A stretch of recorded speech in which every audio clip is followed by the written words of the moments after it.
So case 4 is actually, again, a transplant-eligible age 51-year-old lady with a previous history of ovarian CA in remission. Yes. Presented with bone pain. So the oncologist actually initially thought that this is recurrence of ovarian cancer with metastatic bone disease, did a bone scan, which is negative, and then went on to do a PET-CT, which actually found lytic lesions that are PET-avid.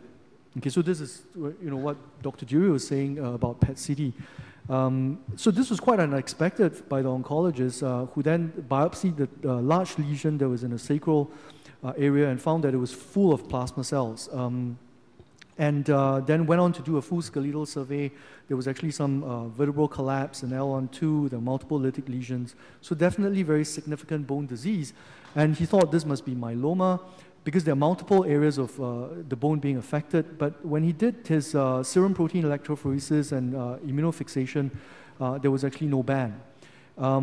However, with the availability of the free light chain assay, so this is again where all these new techniques have come in very useful.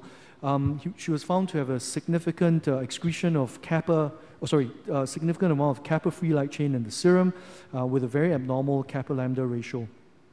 And when we did do a marrow, in fact, the marrow was infiltrated with a lot of abnormal plasma cells, about 35%. And these were shown to be clonal by both immunohistochemistry as well as flow cytometry. So the patient actually in the old days would have what we call, probably still nowadays call non-secretory myeloma, but we now know that a lot of these non-secretory myeloma are actually oligosecretory and have light chains that can be detected by serum-free light chain assay. And she, in fact, has 11-14 translocation on FISH, which by all accounts is not a bad risk factor. Patients with 11-14 do quite well, and by ISS staging has stage 2 disease. Tick bone disease, stage 2, good risk genetics, not bad at all. And that, so with a lot of bone disease, we started on Zometa, and for this, because we didn't want to marrow her all the time, we actually used the difference in the serum-free light chain, affected and unaffected serum-free light chain to monitor her response. And during that time, 2009, the data about Velcade was emerging, the VISTA trial was just about coming out.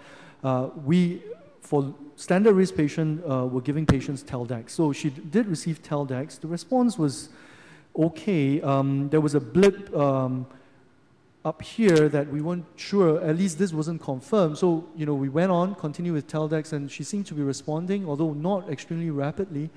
And then she had another blip, which we watched, and then, the second time she came back, it was confirmed that she was progressing on Teldex. And, at that time, the data was stronger from the meetings and so on. For VTT, we added the Velcade. And again, from the point of view of the light chain, she had a good response, quite a sharp response after just one cycle. But she came to clinic on review complaining of abdominal pain and swelling, and she wasn't comfortable. She was feeling quite bloated. And we went on and see what was going on. So she had a CT scan in the abdomen, which actually showed a large tumor that is obliterating the pancreas, abutting into the liver.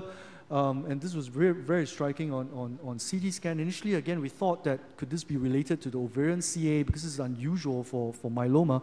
And we did a CT-guided biopsy, and again, it's full of the same kind of plasma cell that was observed before with a kind of more aggressive-looking morphology this time. So the question, I raised this case, again, is to ask the question of how do you manage extramedullary plasmacytoma, which is actually a common issue that we face in our region. Some of the countries are reporting 22% of patients presenting with extramedullary plasmacytoma, although in this patient, it seems to have come out following treatment. There was good clearance of the marrow disease, but there is occurrence of extramedullary plasmacytoma. So maybe Dr. Lee, you can share with us? Oh. After, okay. After, what? Does he have that choice? He has. Maybe Dr. Kaswash has. There you go. Okay. All right. So, thank you. So this patient has Velcade refractory. So this is not a classical newly diagnosed osseous or extra-osseous or extramedullary plasmacytoma where you would just radiate. So this patient had multiple myeloma, at least based on the workup that you had, and you treated with systemic therapy, and this plasmacytoma was bortezomib refractory. Now, just one question, was this patient was HIV negative? Was that tested? So this was, we routinely screen for HIV and hepatitis, and she was negative. Yeah. So sometimes plasmablastic lymphomas can be associated with that. So the absence of that. So we've seen, like you have, especially these relapsed soft tissue plasmacytomas. We've seen patients who have undergone allogeneic transplantation, and after that they have these unusual manifestations. And some of the patients who present with soft tissue lesions also. So again, no clear-cut answers, but based on those several cases that we have managed, so we have tried to treat these patients like we would treat a relapsed large cell lymphoma patient. So we have used, again, the regimens that we talked about, either a cyclophosphamide-based regimen like CVAD or a DT-PACE to achieve a response. And if the patient has chemosensitive disease, we can use the second cycle perhaps to mobilize and collect the stem cell and then do an autologous stem cell transplant. So that would be, if the question is that what would be the treatment, that would be my treatment approach with this patient. How durable this response is going to be, I don't know. I mean, so we have, again, mixed results. There are patients who have achieved durable remission, but others haven't. Dr. Lee? Yeah. I think this patient is not truly non-secretory because of elevated free light chain. And with ISS stage 2 with good cytogenetics, refractory to thalidomide, and eventually VTD. So regarding treatment, I would consider radiotherapy first because it is localized. And the system therapy, I would consider transplantation or there's an anecdotal report that the thalidomide is not very effective in extramedullary disease, and Velcade is most effective. So we have to assume Velcade sensitivity. So I would consider Velcade plus like histone deacetylase inhibitors like that. Dr. Jury, do you have a comment on this? A few comments. Relating to the discussions before lunch, we were talking about the molecular markers for high risk, and we said that they don't always indicate high risk. When you have progression with extramedullary disease, this is high risk. This is documented high risk. So I think that actually this is a setting that is probably the most appropriate to evaluate therapy that can work for high risk, as a matter of fact. And it's clearly a difficult scenario. But I would support the use of using combination therapy, adding in an alkylator for sure, so that, for example, CyBOR-D is a very, very active regimen, or even the evolution regimen, the 4-drug combo could be considered. And actually, I'd be interested in, we haven't talked about this today, but we have had Dr. Coleman sitting right in front of us here, ask him about whether adding Biaxin into the regimen would be a helpful addition to achieve a response in itself, or even in preparation for a stem cell transplant.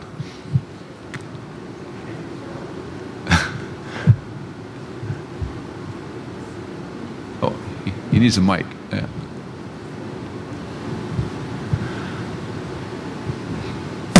There you go.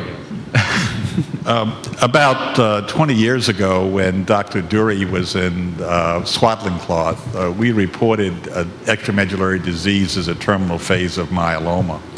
The first thing I'd be very curious about is, did the PET scan pick up the extramedullary tumor?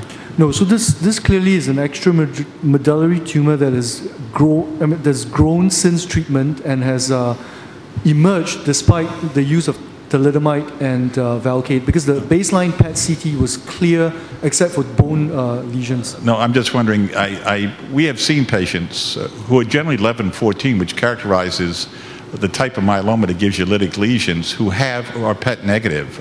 This is not such a new phenomenon. What's very interesting, and I can bring up an iconoclastic thought, is that these 11-14s are usually CD20 positive, and I'd be curious if this tumor were CD20 positive. These extramedullary diseases act more like aggressive lymphomas, and that's what we reported. So my personal bias is I don't think Biaxin is going to work very well here. I think you really need to approach this patient as a very aggressive lymphoma. And I wonder if that extramedullary tumor was CD20 positive. Do you know? It was actually CD20 negative, but CD56 positive. At that time, with this relapse, we repeated the cytogenetics. There wasn't an emergence of the 17p. There's clonal evolution, but 17p wasn't one of the... You folks had mentioned 17p earlier. 17p does not always reflect an abnormality of p53. Yes. For instance, in mantle cell lymphoma, one of the characteristics of it going into a more aggressive phase or a terminal phase is an overexpression of p53. The problem is it's not wild-type p53, it's an aberrant p53. So just looking at 17th chromosome is not sufficient to always say a patient is not having an abnormality of p53. But I would venture that this particular case, that this lady is not going to survive very long, regardless of what you do. But I wouldn't add Biaxin under this circumstance, no. Lastly, when we did our original study, when we first added thalidomide with Biaxin and dexamethasone, we had a number of patients who were almost virtually terminal, who responded dramatically. It was sort of like, was it Ollie's oil or whatever it was? But a number of these patients, we almost reported it, ultimately ended up with extramedullary disease. And what we thought we had done is we had delayed the death or the natural history of the disease, where they normally would have died earlier, that if you kept them going longer, that the extramedullary disease was just a natural progression of what goes on in multiple myeloma. But I doubt if this lady would survive very long. Do you have survival data on her? Well, this lady actually did go on to have DT pace, 2-cycle, did well with, so that's why I was showing the treatment curve. So after that, she actually had 2 cycles DT pace, went down to, in fact, a CR, and then we did an autologous stem cell transplant. In fact, after that, the free light chain normalized, so she went into a strict CR with clearance of marrow, plasma cells, as well as complete resolution of the lesions on CT as well as PET scan. She then was subsequently maintained on Revlimid at 10 milligrams, is now actually attended our patients forum yesterday. So this is about 2 years, coming up to 2 years after the initial diagnosis. So fingers crossed. I mean, she's still doing well. It's extraordinary. But so that was quite extraordinary, and I do believe that in this situation they should be treated aggressively like a lymphoma. And I'm not sure, because he has progressed to thalidomide and Velcade. Of course, when you add something to Velcade, you may change the activity, but I just wasn't sure. For example, even in a DT pace, I didn't add the VDT pace to it for problem of potential additional toxicity. I would point out that DC pace is very good therapy for lymphoma. Right.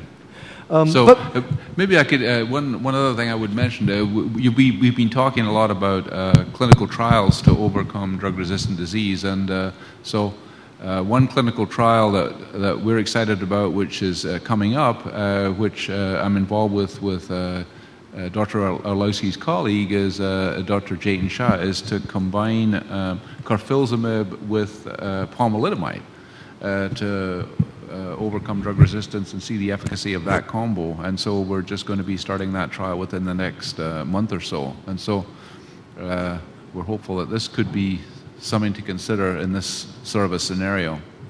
But just to bring it back, because in this case, the case was presented as a kind of progressive disease.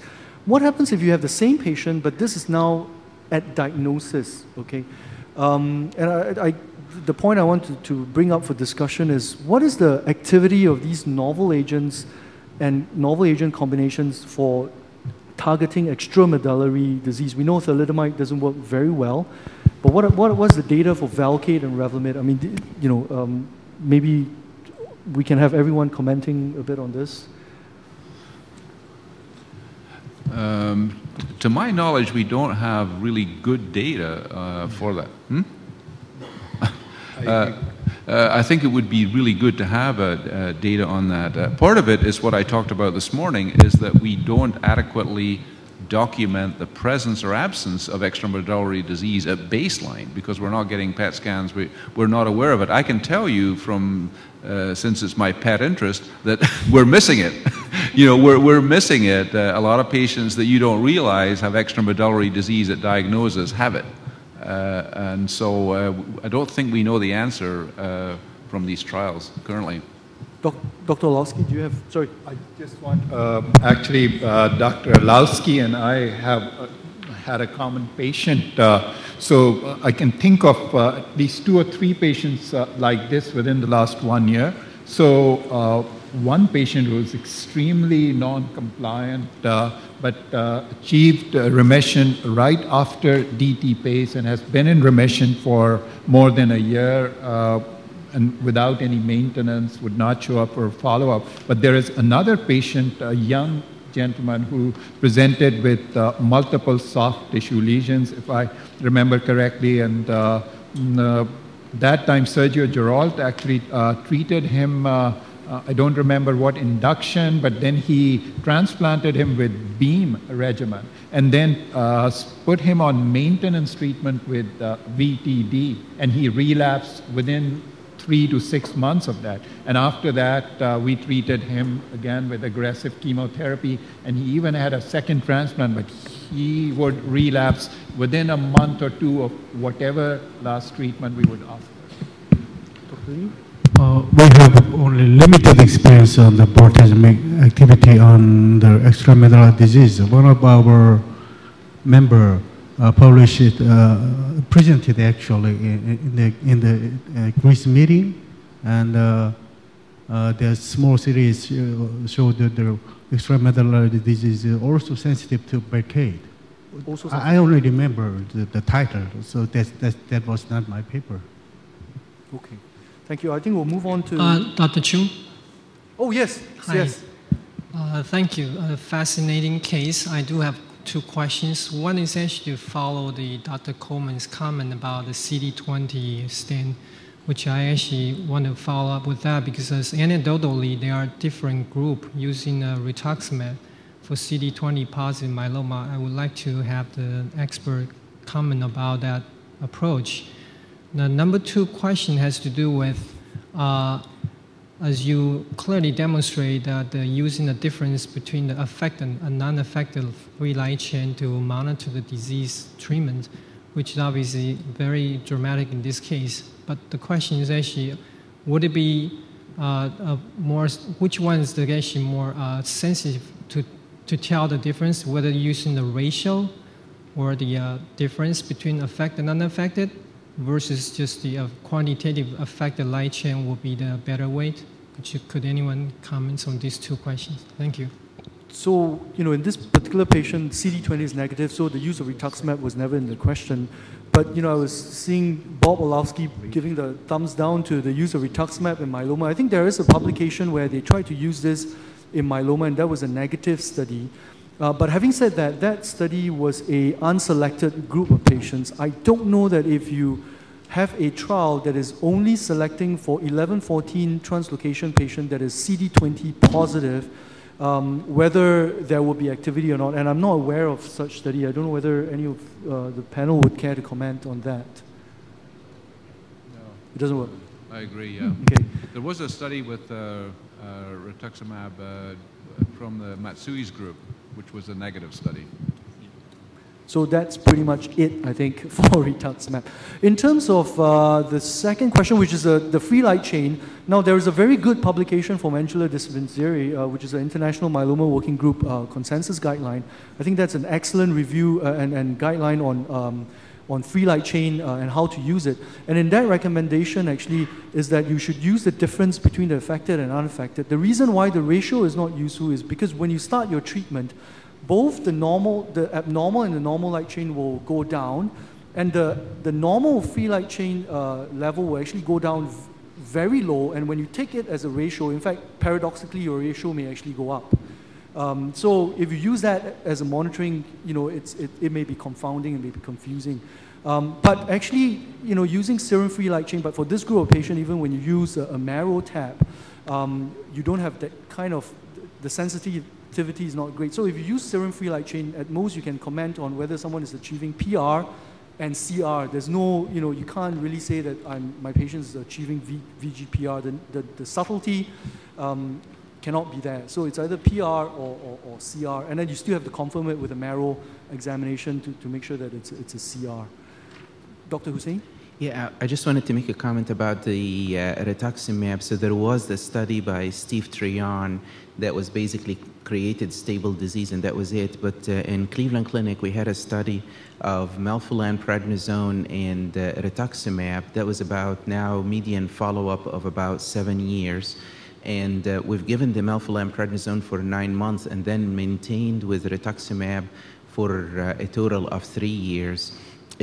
Now, 8 years out, a third of the patient is still alive, and half of that third, about 15% actually, without any maintenance. It did not look like the CD20 positivity really made a big difference. One of the things that was very interesting is that about half of the patients that were CD20 positive, they went into remission very quickly, but they relapsed very quickly with extramedullary disease. So it looks like there might be something there, and the reason we've done the study was based on Linda Pilarski's data about that small population that's CD20 positive that repopulates. So that's our data, and it was a study of about 50 patients.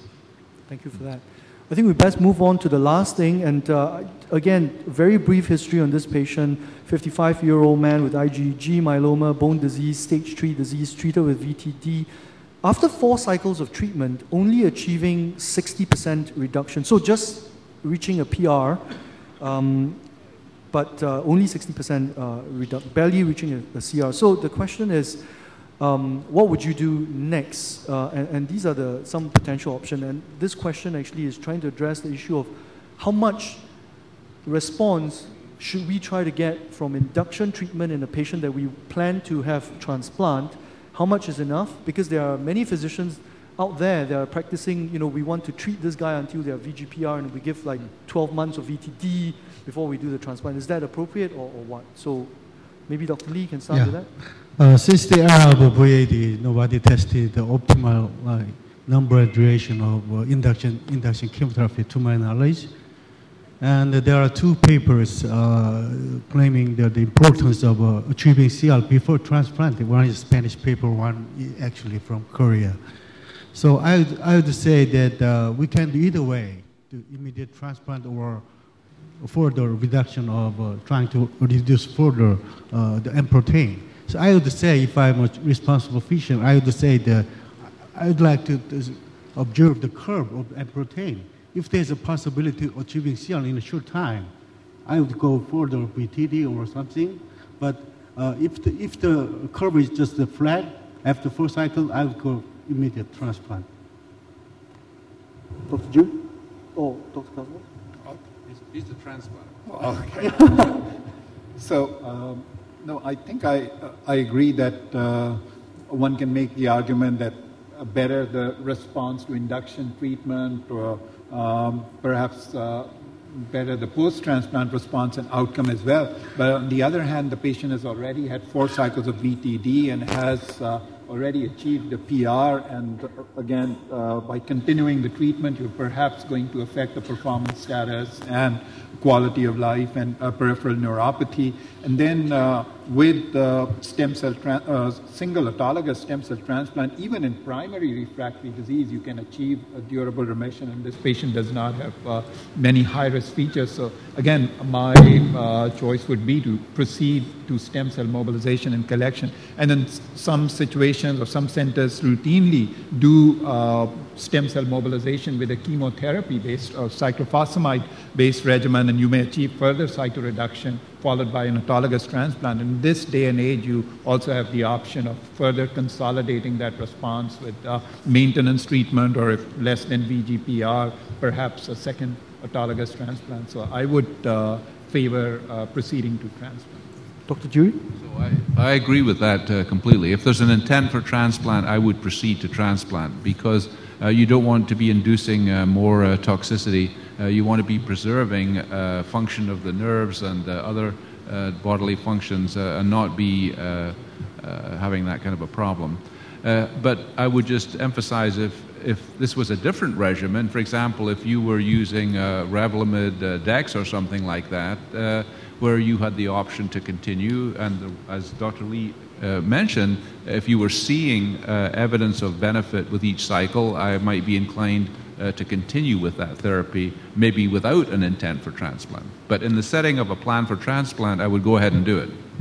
One more thing, according to our real experience, the patients already have done 4 cycles of BTD and the M protein level is just a 60% decrease. So I don't think there is a chance to achieve CR with more BTD. Okay, that's a fair point. I think that ends the session for myeloma. Thank you all for your very interactive questioning and participation in this session. And I hope that it has been most beneficial. Thank you very much for your attention, and thank you to all our speakers and discussants for the excellent discussion.